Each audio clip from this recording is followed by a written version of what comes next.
चुड़ैल का बदला। एक बहुत ही खूबसूरत गांव था जिसका नाम था बीरंग। यहाँ सभी लोग बहुत खुशी खुशी से रहा करते थे। गांव में सभी कुछ अच्छा चल रहा था और इसी बीच अमेरिका से एक फैमिली अपने पुश्तैनी घर में रहने आती है। उस परिवार में पति पत्नी और उनका छोटा सा बेटा थे जो अपने हवेली में रहने आए थे। सभी के आते ही गाँव वालों में खुशी की लहर दौड़ पड़ी, क्योंकि यह फैमिली कोई और नहीं बल्कि इसी गाँव में रहने वाले एक पुराने जमींदार की थी और गाँव वाले उनकी बहुत इज्जत करते थे। सब कुछ ठीक चल रहा था, लेकिन अचानक एक दिन इस परिवार के बच्चे की तबीयत अचानक बिगड़ने लगती है।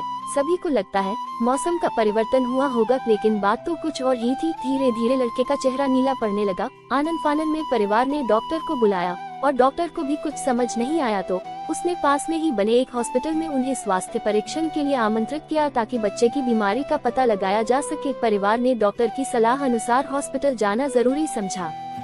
सारे परीक्षण होने के बाद भी कुछ नहीं हासिल हुआ। जैसे ही सारा परिवार गांव पहुंचा तो गांव के कुछ बुजुर्गों ने बच्चे की हालत देखकर उन्हें ओझा के पास जाने को कहा। आज भी गांवों में पुराने रीति रिवाज के अनुसार झाड़ फूंक करके इलाज करने की प्रथा कायम है। परिवार सभी सदस्य बच्चे के लिए ओझा के पास भी जाने को तैयार हो गए।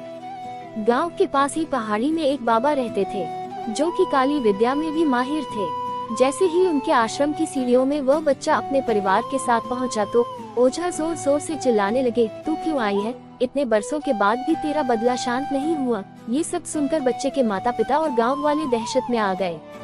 उन्हें समझ नहीं आया कि बाबा को इतना क्रोध क्यों आ रहा है, जबकि उन्हें अभी तक कोई बात बताई नहीं गई। लेकिन बाबा तो काली माया में पारंगत थे, इस वजह से उन्हें रूहानी ताकतों को पहचानना आता था। सभी लोगों ने आश्रम में प्रवेश किया, लेकिन बाबा ने केवल उस बच्चे को पास आने को कहा। बच्चे की हालत बहुत ही खराब थी। उसकी आंखें लाल हो चुकी थी, उसका शरीर नीला दिखाई पड़ रहा था और उसके शरीर का तापमान आम बुखार से कहीं ज्यादा था। ओझा ने विभूति उठाकर के बच्चे के मुंह पर फेंका।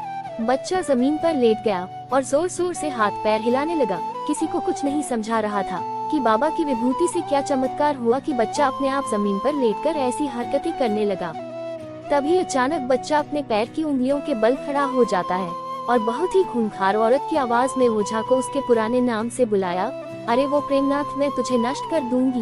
लड़के का ऐसा स्वर सुनकर उसके माँ बाप घबरा गए। लड़के को इस अवस्था में देखकर उन्हें कुछ समझ नहीं आ रहा था कि ऐसा क्यों हो रहा है। तभी ओझा ने एक मंत्र पढ़कर बच्चे को अपने काबू में किया। सारे गांव वाले ओझा से पूछने लग, बाबा ये सब क्या है? ये बच्चा ऐसा क्यों कर रहा है? तभी ओझा ने बताया कि इसके अंदर कोई चुड़ैल आ चुकी है जो कि आज 70 साल पहले चोरी के आरोप में जिंदा जला दी गई थी। उसे ऐसी सजा देने वाले कोई और नहीं बल्कि इसी बच्चे के दादाजी थे और वह चुड़ैल अपना बदला लेने इसलिए आई है क्योंकि वह गर्भवती अवस्था में जिंदा जली थी और उसकी कोख में पल रहा मासूम बच्चा भी जल गया। इसी वजह से वह उस वंश बच्चे को भी दर्दनाक मौत देना चाहती है ताकि उसका बदला पूरा हो सके। ये सारी कहानी जानने के बाद उसके परिवार वाले ओझा के सामने गिड़गिड़ाने लगे और अपने बच्चे की जान की भीख मांगने लगे। तभी ओझा ने अपनी घोर तपस्वी शक्ति से मंत्रों के उच्चारण के साथ उस चुड़ैल को मासूम बच्चे से बाहर निकाल दिया और कुछ ही क्षणों में बच्चा सामान्य हालत में आने लगा। सभी को लगा कि सब कुछ हमेशा के लिए ठीक हो गया, लेकिन ये तो एक शुरुआत थी।